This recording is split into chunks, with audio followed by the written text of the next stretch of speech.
Chers téléspectateurs du micro du Pasteur Bobo, partout où vous êtes, à travers le monde, bonjour, bonsoir, ça dépend de l'heure à laquelle vous nous regardez. Nous sommes à Bruxelles, Bruxelles, capitale de la diaspora congolaise. Nous sommes avec Paul Sapou, juste après la conférence sur Franck Djongo. Bonjour ou bonsoir, Monsieur Paul Sapou, qui est le président du FDH, Fédération internationale des droits de l'homme. Bonjour, Paul Sapou. Bonjour, Pasteur Bobo. Je suis secrétaire général adjoint de la Fédération internationale des droits de l'homme, en charge des missions pour cette plateforme internationale des droits de l'homme. Franck Djongo arrêté malgré au niveau de votre organisation.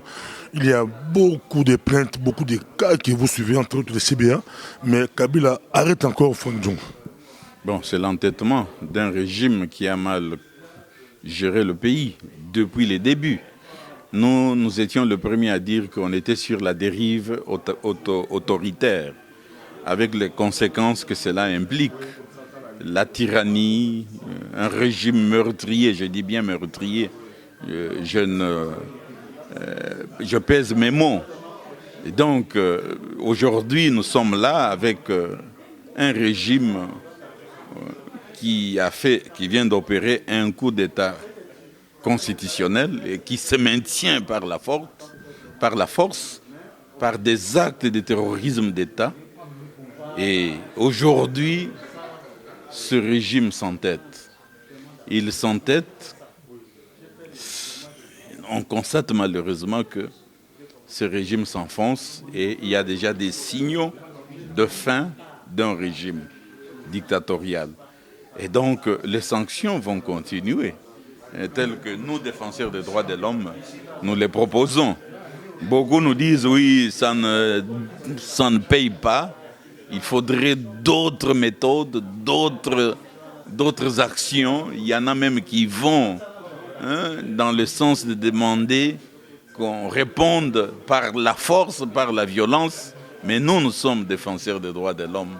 Nous sommes là, nous avons nos méthodes qui sont nos méthodes de non-violence, non au recours de la force, mais il y a d'autres méthodes parmi lesquelles les sanctions ciblées, les sanctions judiciaires sur lesquelles nous sommes en train de travailler pour qu'elles soient prises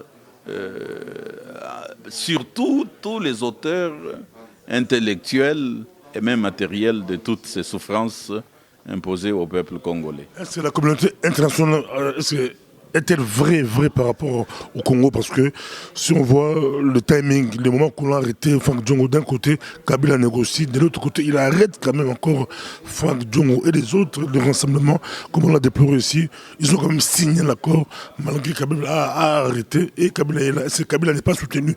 Le moment qu'il arrête, ce n'est pas soutenu par une partie de la communauté internationale?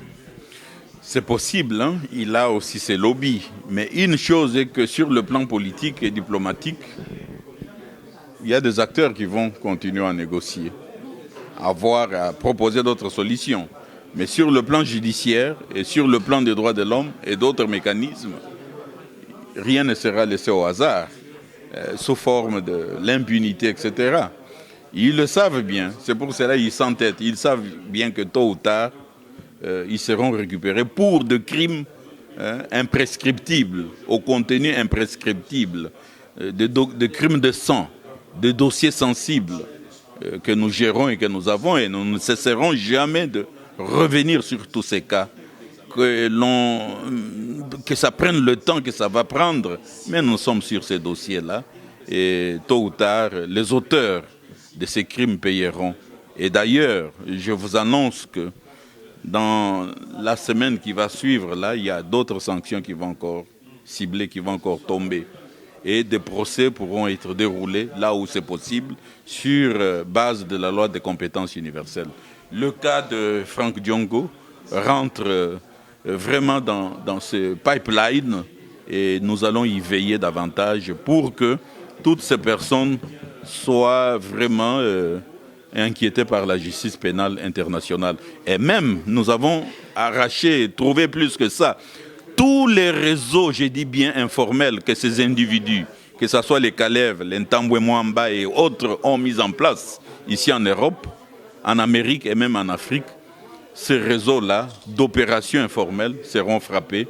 Et nous avons une quantité d'informations sur ces gens-là qui en tête, qui sont des faucons du régime, qui sont des tontons macoutes, qui recourent à des méthodes de la Gestapo pour pouvoir encore endeuiller le peuple congolais. Voilà pour nous notre ligne de bataille, c'est sur cette lancée-là. Voilà. Pour terminer, une dernière question par rapport à l'accord de la CENCO. Le camp de la présidentielle parle du troisième dialogue. Apparemment, tout a été presque verrouillé. C'est comme si on tendait vers le troisième dialogue. Badi Banga et sa clique refusent de signer l'accord. Kabila parle de l'inclusivité. Le MLC revendique aussi. Est-ce qu'il faut encore un troisième dialogue, quatrième dialogue? Votre réaction par rapport à l'accord de la CENCO? Il y a un temps pour tout, hein. Il y a un temps de dire non à la compromission ou aux négociations compromettantes, puisque on a peut-être affaire en face, on a affaire à des partenaires qui ne respectent pas les engagements, qui ne respectent pas la parole donnée. Ils ont signé sous réserve, sous réserve.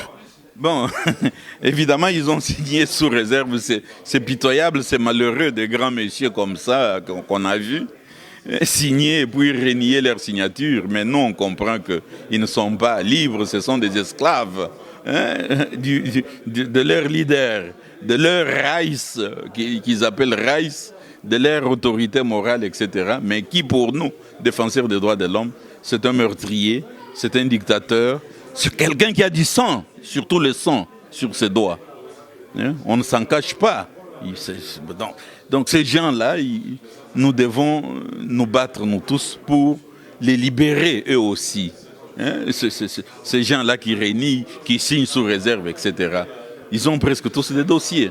Voilà, pour nous, une chose est de dialoguer, puisque c'est une vertu en soi, mais il faut se rendre à l'évidence qu'à un moment donné, il faut arrêter ce genre de jeu, puisque ça prolonge la misère de la population, et savoir trouver d'autres mécanismes pour que le peuple s'exprime, qu'il reprenne son pouvoir et qu'il le donne à qui ce peuple veut.